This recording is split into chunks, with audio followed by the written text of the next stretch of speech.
नमस्कार.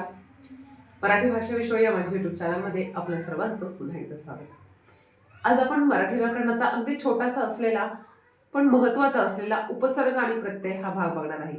उपसर्ग म्हणजे काय, प्रत्यय म्हणजे काय, उपसर्ग घटित शब्द म्हणजे काय आणि प्रत्यय घटित शब्द म्हणजे काय. चला तर आपण बघूया. उपसर्ग म्हणजे काय की भाषेतील मूळ शब्दाच्या पूर्वी जी अक्षरं जोडली जातात त्याला उपसर्ग असं म्हटलं जातं आणि जे शब्दाच्या शेवटी जोडलं जातं त्याला प्रत्यय असं म्हटलं जातं. आता या ठिकाणी तुम्हाला उदाहरणं दिलेली आहेत. मूळ शब्द आहे इथे मध्ये वास, विश्वास, मरण, फजिती, हंगाम, साल, दिन, जीभ, कुवत, समज आणि या ठिकाणी अक्षर म्हणजे काय, प्रत्यय दिले उपसर्ग दिलेले आहेत. उप, अ, आ, फट, ऐन, दर, प्रति, पड, कम, गैर हे सगळे काय आहेत, हे उपसर्ग आहेत. हा मूळ शब्द आहे. मूळ शब्दांना उपसर्ग लागल्यानंतर त्यापासून जो काही नवीन शब्द तयार होतो तो या ठिकाणी आहे. वास, उपप्रत्यय लागलाय उपवास.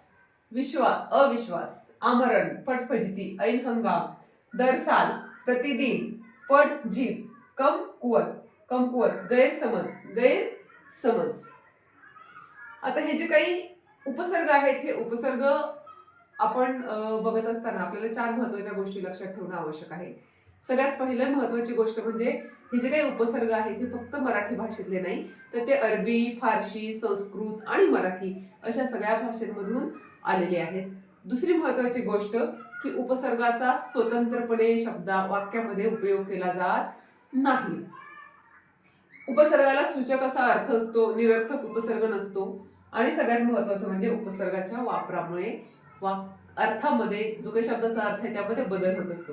आता या ठिकाणी बघा, जर समजा समज हा शब्द आहे, मूळ शब्द, त्याला आपण गैर हा प्रत्यय लावला. गैर हा काही मराठी शब्द नाहीये, तो अरबी किंवा फारसी मधून आलेला असेल. त्याच्यापासून नवीन शब्द तयार झाला गैरसमज.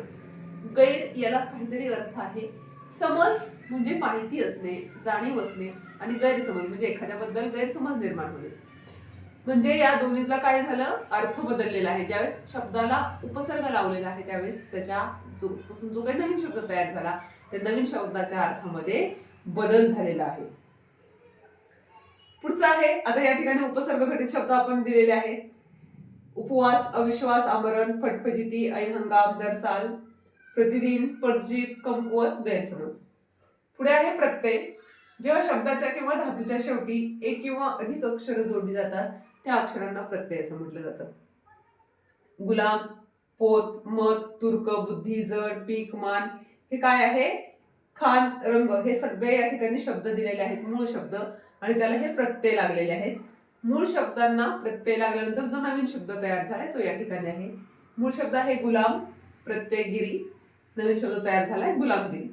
पोतनीस, मत, दान, मतदान, तुर्कस्तान, तुर्कस्तान, बुद्धिमान, बुद्धिमान, जडत्व, जडत्व, पीक, दानी, पिकदानी, मान, अनीय, माननीय, खान, आवळ, खानावळ, रंग, आरी, रंगारी. या पद्धतीने हे प्रत्यय आणि उपसर्ग, अगदी छोटासा हा भाग आहे पण अतिशय महत्वाचा हा भाग आहे. उपसर्ग आणि प्रत्यय लक्षात ठेवायचं. उपसर्ग म्हणजे शब्दांच्या पुढे लावला जाणारा आणि प्रत्यय म्हणजे शब्दांच्या शेवटी लावला जाणारा जो काही प्रत्यय असतो.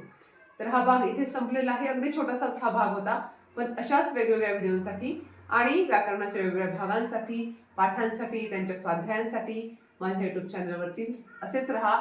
लाईक करा, शेअर करा, सबस्क्राईब करा. धन्यवाद.